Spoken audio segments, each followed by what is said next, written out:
For the past few years, I've been buying in a lot of bulk compost from a municipal scale composter for use in some of the gardens. While it is useful stuff, it's not very rich or well decomposed yet, which limits what I can expect from it in the vegetable gardens, at least initially. And I have been wondering if it just needs time to mature some more before using it in some situations, or if it can be amended so that it can be a better resource for vegetable growing. So this past year, I filled a lot of large grow bags with the remains of a huge pile of this mediocre compost, added different types of amendments, and planted seed potatoes that were left over from the main plantings in the other gardens. I planned this large trial in order to hopefully get a better understanding about what might be the most useful way to amend or supplement this compost. Although the amount of potatoes that was produced by the plants in these bags was less than I expected, I learned a lot, especially how this low-grade compost could be amended in order to grow a bigger crop of potatoes.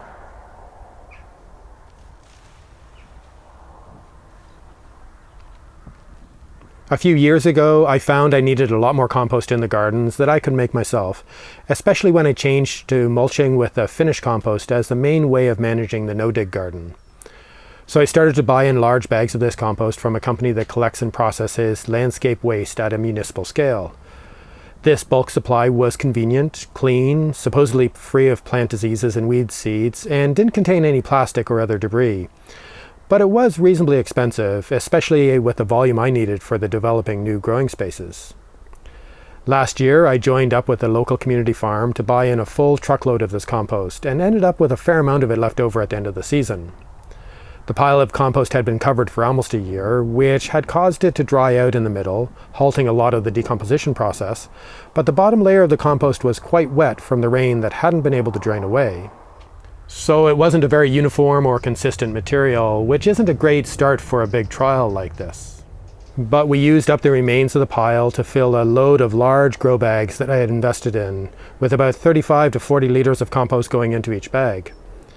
We then moved these heavy bags to the site between the two large polytunnels and spread them out to hold down the ground cover fabric that we were using to clear the rough ground of persistent weeds. We have used these large grow bags this year for a couple of different explorations, including filling 90 of them with different amended soil and other possible growing medium. These were planted with main crop potatoes as another large trial, but for this compost amendment trial, I wanted to use the remains of the bags of early seed potatoes that I had bought for use in the other gardens. And I wanted to use potatoes, which are generally a hungry crop, or at least can benefit from the high fertility in whatever they're growing in, to test out different possible strategies for amending this mediocre compost. I had 50 grow bags of compost set aside for this trial, with enough seed potatoes to plant 2 in each bag, though in hindsight I wonder if it would have been better to grow just 1 potato plant in each bag. But before planting, I divided the bags into 10 amendment types, 5 bags in each set, and I tried to make sure that the bags from each set were randomly distributed around the space. I left one set of 5 bags without any amendment or additions to serve as a type of control. 3 sets would have different forms of concentrated fertility added at the beginning of the year, with a focus on nitrogen in case not enough would be available for the plants yet. In 2 of the sets, I mixed in other amendments that might be missing in the compost material, without adding nitrogen, focusing more on improving the compost in the long term. In another 3 sets, the compost was left unamended at planting, with plans to regularly liquid or foliar feed the plants as they grew.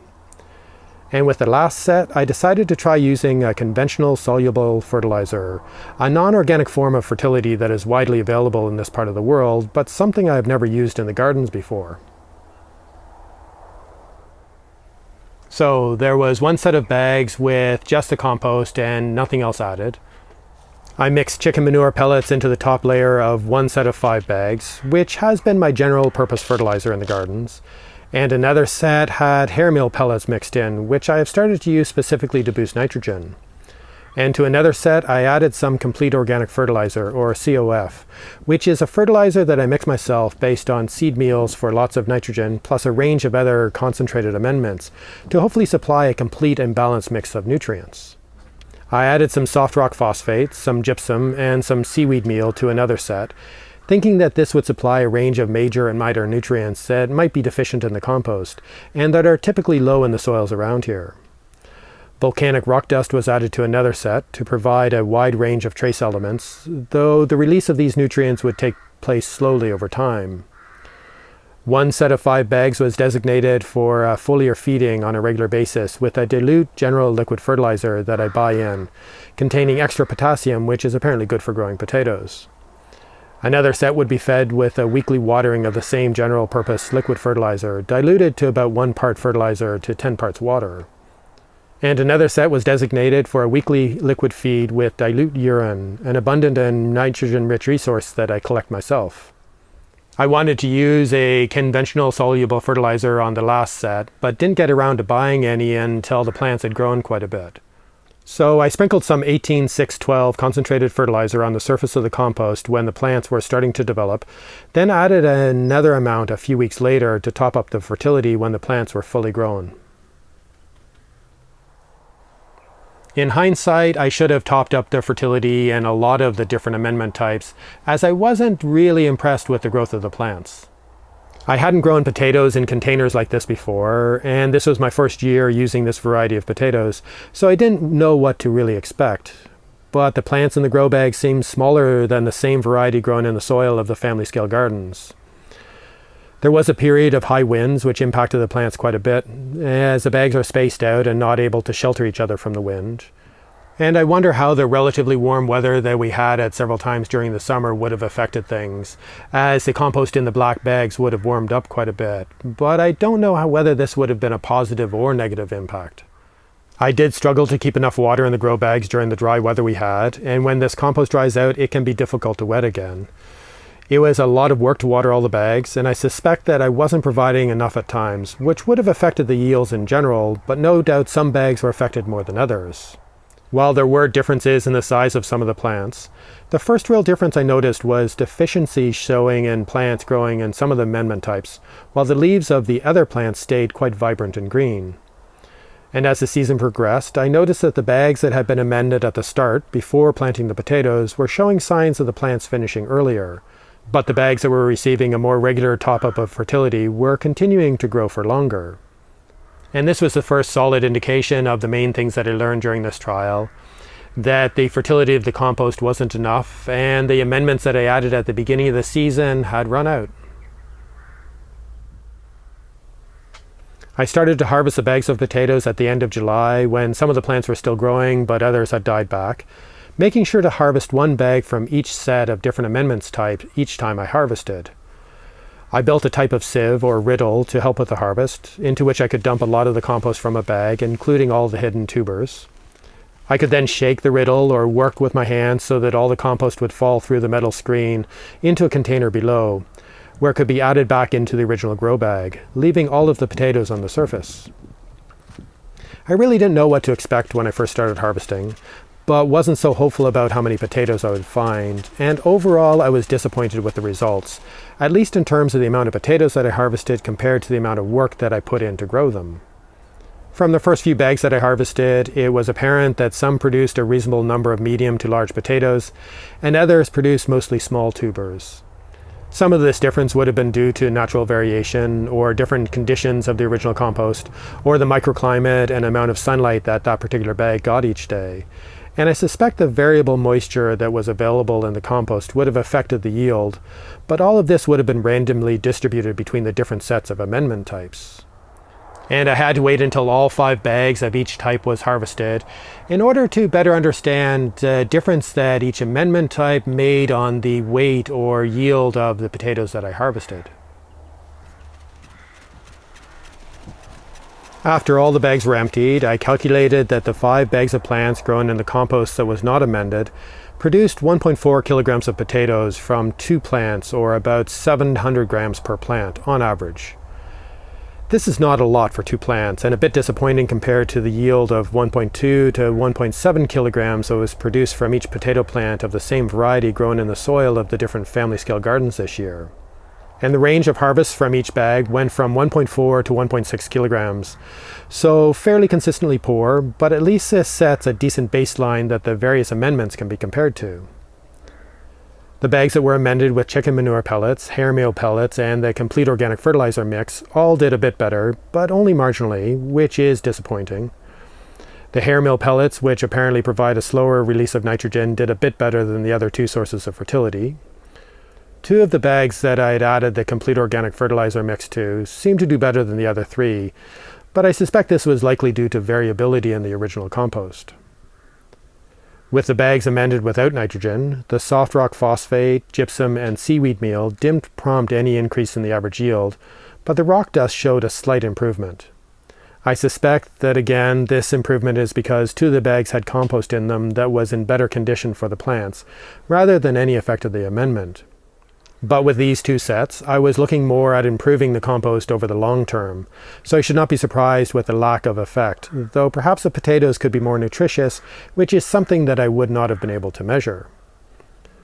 The plants that were foliar fed also did not show any significant improvement, which I was surprised about, and I suspect that spraying the leaves more frequently with a foliar feed that was higher in nitrogen would have helped. So none of these 6 types of amendments showed enough of an impact to really matter, but they could have had other benefits in the longer term. The plants that were liquid fed with the same bought-in fertilizer did show a significant 34% increase in yield to about 1.9 kilograms of potatoes per bag on average. This is starting to get to the minimum yield I would hope to get from a crop like this. But the plants that were regularly fed with a dilute urine did significantly better again, producing over 50% increase in yield compared to the control, with an average of almost 2.2 kilograms of larger potatoes harvested from each bag. One bag produced a lot more than the others, over 2.8 kilograms of potatoes, which matches what we harvested from a lot of the potatoes grown in the gardens, and I'm not really sure why. But even if this one good harvest is ignored, the urine-fed plants did better than any of the other amendments. The last set of plants, which were amended with 2 side dressings of concentrated fertilizer, did well, and I wonder if they would have done even better if I'd purchased this conventional fertilizer earlier in the season, so that it would have had a chance to have a better effect. So there is a lot to tease out in all of this, and a lot of it will need to be explored in another video, but there are a few things that really stand out to me. The first is that this type of municipal scale compost is really quite poor as a source of nutrients for the plants, and I would hesitate to dig it into the soil in the gardens, though using it as a mulch on the surface of the soil is probably fine, but I should not expect much of a benefit for a while. Although there is likely a huge amount of nitrogen in these compost, most of it would be locked up in the continuing process of decomposition, and very little of it was made available during this trial, at least not enough to keep these hungry potato plants well fed. Adding additional fertility at the beginning of the season didn't seem to help much, and I suspect that a lot of the fertility that was added was simply absorbed by the microbes engaging in the continual decomposition process of the compost, and very little was left for the plants. In order to grow plants directly in this type of compost, a more regular feeding seems to be much more effective, as the plants seem to be able to get what they need before the rest of the nutrients are absorbed by the compost. In hindsight, this all makes sense, that the visible particles of partially decomposed material in the compost would indicate that a lot of the nutrients would still be locked up in the compost itself. A regular liquid feed with something that is higher in nitrogen seems to work best, and I was impressed how effective the diluted urine was at boosting the yield, even though I was not so consistent with keeping up with the feeding. Based on this one crop, a lot of the other amendments seem to be a waste of money and resources, or at least they should have been added at several occasions while the plants grew, rather than all at the beginning. But all these other amendments may have benefit to future plants grown in this same compost, and I plan to continue with the trial with other crops over the winter and again next year. But with the success of the urine liquid feed, I think that it would be useful to liquid feed all of the bags of compost on a regular basis with something that is high in nitrogen, as it seems to really help. But then I get into the issue of reduced availability, as I can only produce so much urine, even though it is free. And getting enough urine to regularly liquid feed all of the compost in all of these grow bags would require a few more people to get involved.